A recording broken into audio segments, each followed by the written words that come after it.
All right, folks. Brand shout out this week is one and only. I'm not sure if you guys have heard of it, but it's a company I really enjoy. It's called Amazon. They ship packages in usually 2 to 3 business days, really fast. In metropolitan areas, they can even ship in 2 hours. Remarkable speed, remarkable customer service. Look for an Amazon packing station near you. Tell your families and friends, folks. Financial implications, episode 2. Elon Musk, market manipulator or genius? Let's go. Let's go.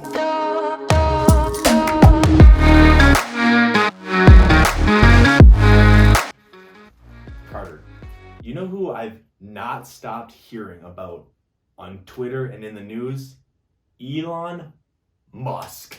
Dude is all over Twitter every single day, manipulating the markets like a mofo, and I cannot get enough of it. I cannot get enough. What are your thoughts? He's become the biggest asshole in the crypto world, whether you like it or not. Since our last video, the market's been tanking, not just Bitcoin, all cryptocurrencies.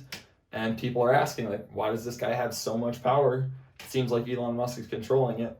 Whether or not that's true, sure, it certainly seems like it. And people have lost a lot of money, and they're throwing a lot of blame at this guy. Yeah. And one thing that I really don't like about Elon Musk right now is the amount of control it seems like he has over these markets. He puts one tweet or goes on SNL one time, and the markets are going up and down, up and down, up and down. People don't know what to do with their money. And it's ridiculous that normally, like in the stock market, everything's regulated by the SEC, the Securities and Exchange Commission. But with the crypto markets, there's no regulated body.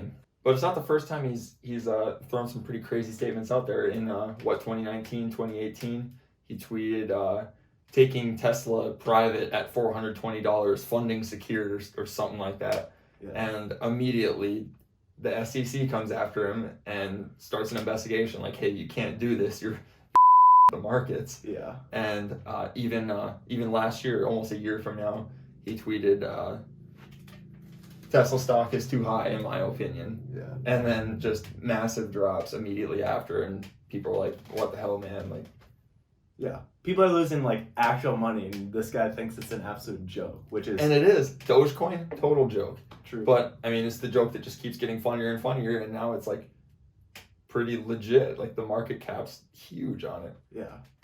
But honestly, you can't dog the guy. Like, he's having a little bit of fun, and I know we touched on it in our last episode, but he's a once in a lifetime type of guy. Like, dude can do whatever he wants if he wants, Yeah, and this all just is short-term stuff. You never know. Like, Tesla's done pretty well for itself. SpaceX has done pretty well for itself.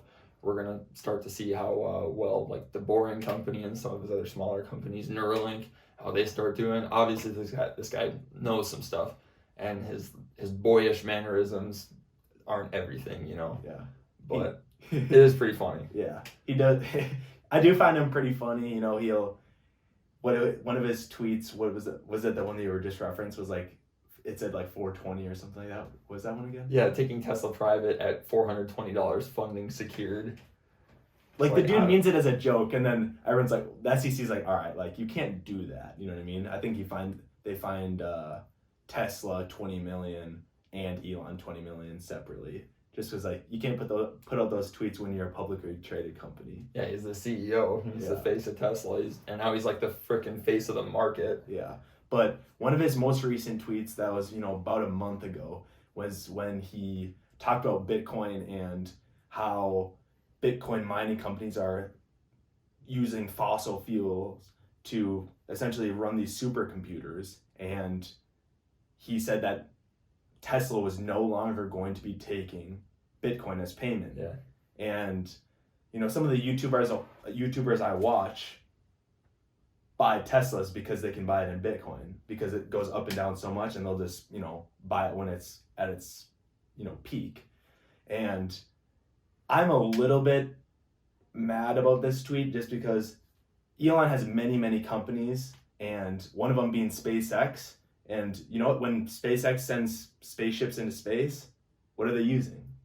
Using energy. A ton of CO2. I'm pretty sure the ingredients to go into some of those like space turbines or engines or whatever it is like kerosene and oxygen, which produce a ton of CO2.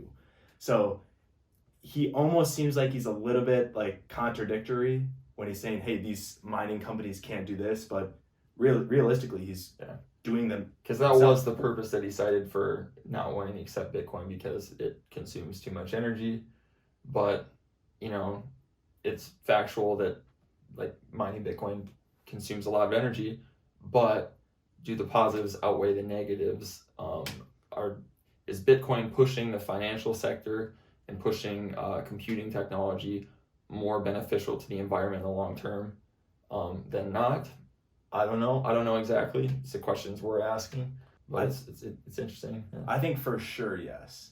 Like for sure in the long term, like if he actually has an effect with controlling these Bitcoin mining companies and potentially getting them to, you know, find other ways to mine Bitcoin and other ways to, you know, develop these chips and stuff like that, I would say for sure. Yeah. And, you know, part of it too, maybe he's just, well, he said it, that he's looking at other cryptos too. So yeah, maybe that's true. Bitcoin mining is pushing the envelope in a positive direction. But at the same time, maybe there's other cryptocurrencies out there that are better, and like looking for better options is not a wrong thing at all. So like he could be, I don't know, he could be looking at Ethereum and their massive network of tokens and coins that they have. The Ethereum technology is pretty out of this world. Cardano is a more new one.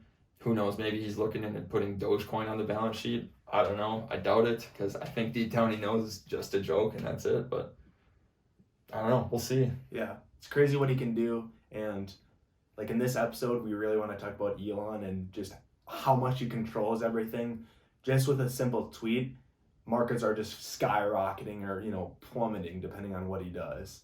And I don't think everything that he does is because of his tweets. I think there are some other external factors that are affecting the price of, you know, Bitcoin specifically and cryptos. And the crypto market, he's taken a lot of heat, but for the last like year and a half, everything he's said and touched has turned to gold basically. And, you know, so like we're blaming him, but really, is it his fault or is it our fault for just blindly following this guy? True. But I also think he's maybe taken a little bit too much heat. He might have been one of the catalysts that sent Bitcoin and the cryptocurrency market stumbling down. But I think the real issues are overall market sentiment. Look at the stock market, the growth sector. Everything is so massively speculative right now. And over the last year, you've seen the SPAC boom, the technology sector just take these massive hikes, including Tesla stock. And we're just getting way overextended with people going out on margin. And once margin calls start going out, it's just a domino effect. And they're selling. And then you have this massive bearish behavior, massive sell-offs.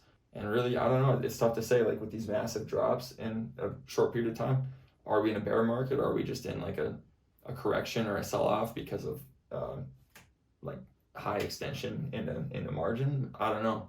We'll find out. But I think overall in the long term, crypto's a pretty like awesome investment, awesome store of value, and it's a cool technology that's gonna make the world a better place.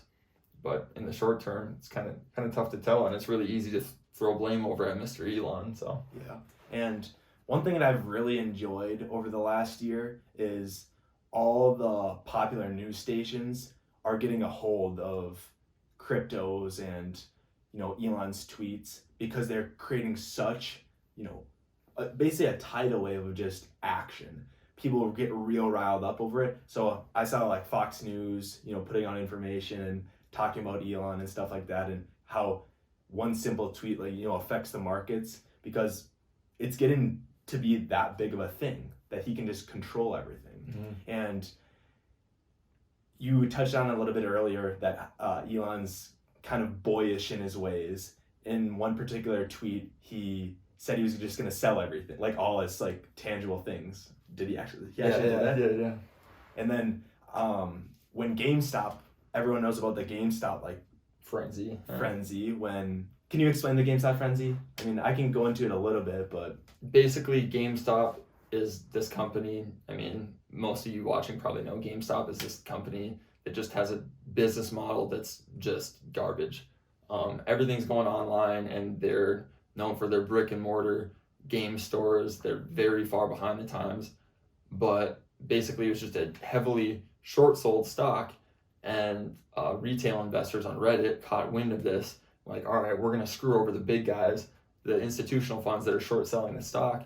So they buy, and when they buy and the price starts going up, the short sellers, the institutional investors, have to buy back the stock that they took out on loan through short selling, to make up for their losses, and which just further drives the price up. So you saw GameStop go from like $2 to like 260 or whatever it ended up getting up to, just astronomical returns over a course of a year, and a course of even a day, sometimes having massive over 100% gains in a day, which was cool, but like it's just pretty crazy, and it didn't really make any sense. Yeah, like from a value standpoint, it didn't make any sense whatsoever. But like Carter said, you have these New York companies, these hedge funds that are short selling the stock, which basically means that they are betting on GameStop to lose, to go down in value.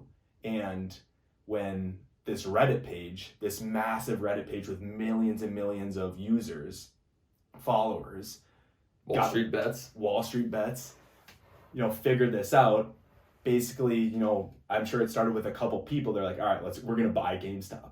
And it just kind of rolled, and people like being a part of something bigger than, just buying and selling. And everyone just started buying. It was actually so crazy. I was talking about it at work. Everyone was talking about it. And yeah, you said 260. I'm pretty sure it got up even higher than that. And I think it's still sitting at like still heading at a pretty ridiculous valuation $120 or something like that. And it was at what, $4 or $5? Like, yeah, summer 2020, like $2, which is crazy. Gracias por escuchar. Comment, subscribe. Let's go. Come on, let's go. Let's get this thing going.